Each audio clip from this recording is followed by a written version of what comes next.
Welcome to the Picture This Photography podcast, where we cover all sorts of exciting news, history, and some nice fun debates about photography. You can join us every Wednesday on YouTube or on your favorite podcasting app. And today we're going to be talking about travel photo screw-ups, the mistakes people make when they're traveling and taking pictures, and how to fix them too. We've screwed stuff up all over the world. Like more than 35 countries together now, where we've screwed stuff up every time. We're very good at making mistakes, and we know other people are too, because I hear mistakes from photographers all of the time. My biggest mistake is bringing too much stuff. I know, I've seen your bag. It's the phrase like busting at the seams. I didn't understand it until I saw Tony's camera bag. I always just plan a couple of things, and then just as I'm about to leave, I'm like, well, what if I see a beautiful bird? I better bring like a telephoto lens. And then we're like, oh wait, there's some really narrow streets. I need a super wide. Then you always have a drone. Yeah, you gotta have a drone. Yeah, like it's just unbelievable. I think that that's really common just in travel in general. People are afraid that they won't have things that they need, and they end up packing like 10 hats and just a bunch of crazy stuff. So that's totally normal if you're overpacking. But if you plan a little bit better and you use gear like zoom lenses, you know, you can cover more of a focal range there and travel with fewer lenses. If you figure out what you're going to be taking pictures of ahead of time, then you can plan those pictures out, plan the gear that you need, and hopefully not bring everything in the kitchen sink like Tony. Yeah, shoot panoramas instead of bringing a super wide angle. Just take a bunch of pictures and just know that you can stitch them together later. Maybe use a higher ISO and shoot handheld instead of carrying that tripod around with you ever. You're going to regret it anyway. Like, if you carry all that stuff, you're not then going to do the extra walking that you would do if you just had a strap and a camera and one lens. But while we're on the topic of packing too much, I've made the mistake of packing too little. Yeah, so we've got too much over here, and I pack too little.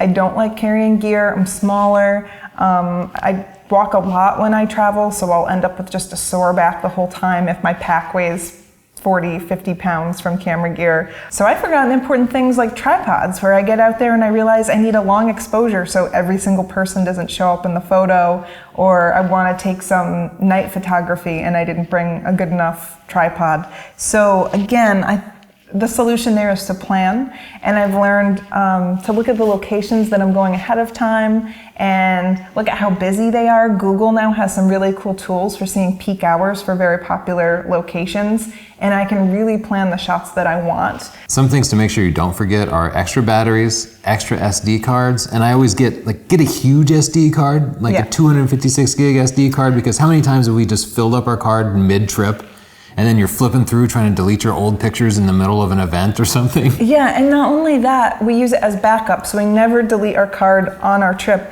We just keep filling it, and then if something happens to our computer, you know, our cards will have it. If something happens to our camera and our cards, our computer will have it, so it's a little bit of redundancy. Yeah, being able to back up while you travel is good too, because you can get your camera stolen or lose it or something, and then you've lost all your pictures. You can get little hard drives now where you just put a card in and it will back up automatically. Just throw one of those in your bag, just because your memories of the trip can be so valuable. Okay, here's another mistake that so many people make, and that's trying to get shots of everything instead of just planning out a few really good shots of a few locations. So you're on vacation, you want to see everything, you only have a week in Europe or something, and you're just traveling from spot to spot. What are the odds that you're going to get the location that you want at the right time with the right weather? It's so hard to get a good picture if you just visit a place once. Or maybe you visit and you realize, oh man, like they don't allow tripods here, or it's always busy at this time, or I really should have brought this gear instead. It's really nice to be able to revisit a location multiple times, not only to increase your chances of getting better weather and maybe a not so dense crowd, but to kind of get a feel for what you like about the location, so you can look at your pictures and then go back the next day and get more. Yeah, we always treat like midday as kind of scouting. So we'll go to a place that we think is going to be nice and know that the light's going to be terrible, but we can kind of get a sense like, okay, I'm going to need to be at this angle, or these trees are here, so sunset's actually going to be 20 minutes earlier than we expect. Kind of figure out what's going on. I would also tell people to call the place, because ask them questions like, can I bring a camera? Can I bring a tripod? Websites are often not up to date, or they have incomplete information. And ask them, is there some serious construction going on? Because every place we've ever visited has scaffolding all over it. Yeah. Like you live your whole life to see the Eiffel Tower, and then you get there and oh, yeah, there's scaffolding over every bit of the Eiffel Tower. We tried to record this with Pixel here locked up in another room, and she lost her mind, so now we just have to spoil her. Now she's our the whole time. co-host. It's the only way to keep her quiet. She's being way better than before. You are a little troublemaker. I think another huge screw up is not learning enough about the culture of the place you're going. And the first thing is language. If you go to some place, as Americans, we can be really spoiled because so many places speak great English, but not every place does. And sometimes there'll be different parts of a place that don't speak any English at all. Like Tokyo, being an English only speaker really wasn't an issue.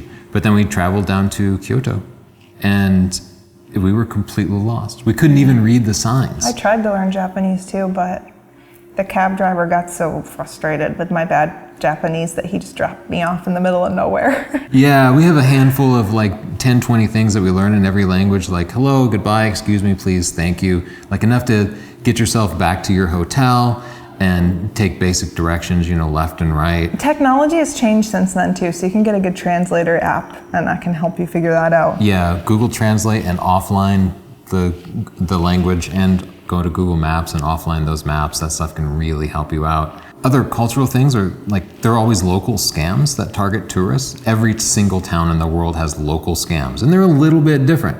Yeah. One thing that I do is I just look it up, and you can see in travel forums people talk about them. And the reason that I try to be pretty good about that is because I don't want my camera gear being stolen. So if someone says, oh, this square at night, there's always like teenagers running around, pickpockets, things like that, then I know, okay, well, I'll be more careful, or I'll be more discreet, or I just won't go. Another thing you brought up is picking the hotel in the right location. Yes. You're very good at that. I always book the hotel, and it's because I've made the mistake before where like you want to get this beautiful landscape shot and then you have a hotel because it was cheap in the city center and it looks close on the map, but then actually you have to take a train and another stop, or the roads are very windy, or there's a bridge and tolls and it ends up being like an hour trip. And how are you going to get up and get the best sunset shot if it's a whole journey just to get to your location? I've learned to try to pick like places to stay close to where I want my best pictures to be. And that way there you're waking up very close to it. It's not a huge deal. If you have kids, this is especially important because, there have been mornings where we scout things out in the afternoon, like we've said, and then Tony will wake up before sunrise while my daughter and I sleep, and he'll go get the sunrise shots. Do a little bit of babysitting. If you're going to New York City and you want that skyline shot, you probably want to stay in Brooklyn, or maybe you want to stay in Jersey, because that's where you're going to get the skyline shot from. If you stay in Manhattan, then you have to get up at 3 a.m. and find a ride over to Brooklyn and find the right spot. That was my bougie birthday present to Tony one year, is I got a hotel in Brooklyn with like an incredible view so that he could just do a time lapse and wake up and easily get beautiful photos of the skyline without having to hike. And then segues me into the next mistake, which is forgetting that you're human and you can't do remarkable feats of strength and power. Yeah. I want to get the most out of every minute on a trip. And so we'll have a red eye into Ireland or something. And my plan will be like, okay, we'll land at 6 a.m. and then we'll, go get photo shoot sunrise at 6:30. pictures, and then we'll drive 2 hours. And no, it's like physically impossible. I'll be falling asleep at the wheel and I won't be able to get anything done and I'll be grouchy. Like, just do yourself a favor and give yourself a day off once you land. Just have a drink and pass out and get caught up on your sleep and plan all the shots for the next day, because you are only human. You can only handle so much. That's a good time to look at the weather and see if you have to shift around any activities. Obviously you want to plan your shoot days for the best weather days, and then if you have any terrible weather, that's a good time to go see museums and stuff. So we're always very flexible with our travel schedule. Pictures come first. If there's a good, beautiful day, we're outside taking our pictures. If there's a rainy day or a day that's just cloudy or not right for us, then we try to shift everything around. So take that first tired day and you can just browse online or even just do something more relaxing where you don't have to have your A game on, trying to get the best picture you can. And don't put your physical exertion on day one either. Remember when we went to Machu Picchu in Peru, and there's this beautiful mountain that everybody says you have to climb, and we had 2 days at Machu Picchu, and I thought it would be a great idea to climb it on day one. Then day 2, we couldn't even take the steps up to our hotel room because we were so exhausted. I forgot about that. There's like no air up there, so you're like gasping for breath because the air is so thin and it's so steep, and we just weren't used to climbing freaking mountains. We did that on day 1. It worked the whole rest of the trip. Yeah, maybe we were limping everywhere. Another tip is to be in shape so you don't limp up your hotel stairs like we've done. That's not a bad idea. Figure out how much exertion you have to do and maybe jog a little bit ahead of time. Home Pixel's getting started now. Oh, gosh, what a rascal. Oh, looking up laws is super important. You can't be bringing a drone somewhere where it's illegal. You're going to lose your drone. You don't want to end up in a weird jail. I get notes from people like this all the time. Hey, I brought my drone to Morocco and they took it. Yeah, that will happen 100% of the time. Just Google it, yeah. They don't let you bring tripods into Machu Picchu, so bring a small tripod and hide it in your pocket. No, don't So break put laws. a foam head on your tripod and just give it a name and hope everyone thinks you're crazy. So what's the one thing that you would like people to remember about this? My biggest takeaway, the thing that I've learned from all of the mistakes that I've made, is that for every hour you put into planning, you take away from an hour of headaches on your trip.